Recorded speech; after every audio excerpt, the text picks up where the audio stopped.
ইরানের পররাষ্ট্রমন্ত্রী বলছেন যে তার কাছে যতটুকু তথ্য আছে তার কথা অনুযায়ী, যে আমার কাছে যে পরিমাণ তথ্য আছে তাতে আমি জানি যে তিনি জীবিত আছেন এবং একই সাথে ইরানের পররাষ্ট্রমন্ত্রীও জীবিত আছেন।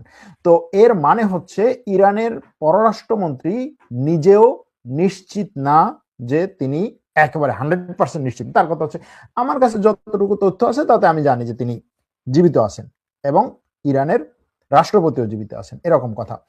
তো এখানে একটা ছোটখাটো একটা সন্দেহ থেকে যায়। আবার ইরানের গণমাধ্যম এখনো পর্যন্ত তার জীবিত থাকা না থাকা নিয়ে কোনো ধরনের মন্তব্যই করে নাই, কোনো ধরনের খবরই প্রকাশ করে নাই।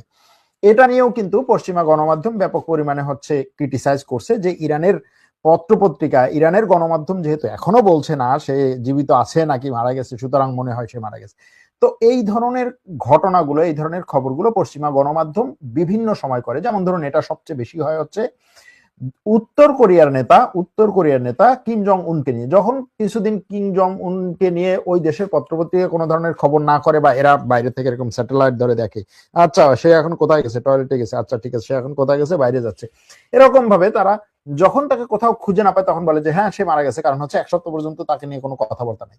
আবার দেখা গেল যে 1 সপ্তাহ পরে সে কোনো একটা অনুষ্ঠানে আসছে, সেখান থেকে লাইভ ফুটেজ বা ভিডিও দেখানো হচ্ছে, তখন হচ্ছে হ্যাঁ সে জীবিত আছে। মানে সবকিছু নিয়েই হচ্ছে পশ্চিমা গণমাধ্যমের এই ধরনের কিছু ভাইব থাকে যাদেরকে তারা পছন্দ করে না। সুতরাং এই ক্ষেত্রে তাকে নিয়ে ইসরায়েলি পত্রপত্রিকা এবং পশ্চিমা কিছু গণমাধ্যম যে সন্দেহ তৈরি করেছে, এটা নিয়ে ভাইব চলবে আগামী কয়েকদিন, যতক্ষণ পর্যন্ত না ইরান এটা নিয়ে কোনো কথা বলবে। আবার ইরানের দিক থেকে হচ্ছে ভাই এখন আমরা আছি হচ্ছে মানে জ্বালা পোড়া মারামারির মধ্যে, আর এই মুহূর্তে হচ্ছে তুমি কি বললা সেটার বিরুদ্ধে যে আমার বলতে হবে যে হ্যাঁ আমি বেঁচে আছি, দেখো আমি লাইভে আছি।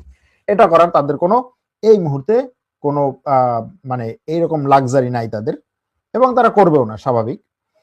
দেখা যাক শেষ পর্যন্ত কি হয় আসলে কোন পক্ষ। আবার ইসরায়েলের গোয়েন্দা সংস্থা বিশেষ করে এই সমস্ত ক্ষেত্রে তারা অনেক সময় দাবি করে যে অমুকে আমরা আঘাত করার কারণে সে আহত হয়েছে অথবা নিহত হয়েছে, এরকম দাবি করে, এবং বেশিরভাগ ক্ষেত্রে দেখা যায় ইসরায়েলি গোয়েন্দা সংস্থার এই দাবিগুলো সঠিক হয়। কিন্তু এই মুহূর্তে এই অবস্থায় ইরানের সর্বোচ্চ ধর্মীয় নেতাকে নিয়ে এই ধরনের দাবি ইসরায়েলি গোয়েন্দা সংস্থাও করে নাই। সুতরাং আমরা একটা ফলাফলে আসতে পারি, সেটা হচ্ছে যে এখনো পর্যন্ত যতটুকু বোঝা যাচ্ছে, ওই যে তার পররাষ্ট্রমন্ত্রীর কথা অনুযায়ী এখনো পর্যন্ত যতটুকু বোঝা যাচ্ছে যে ইরানের সর্বোচ্চ ধর্মীয় নেতা নিহত হয় নাই।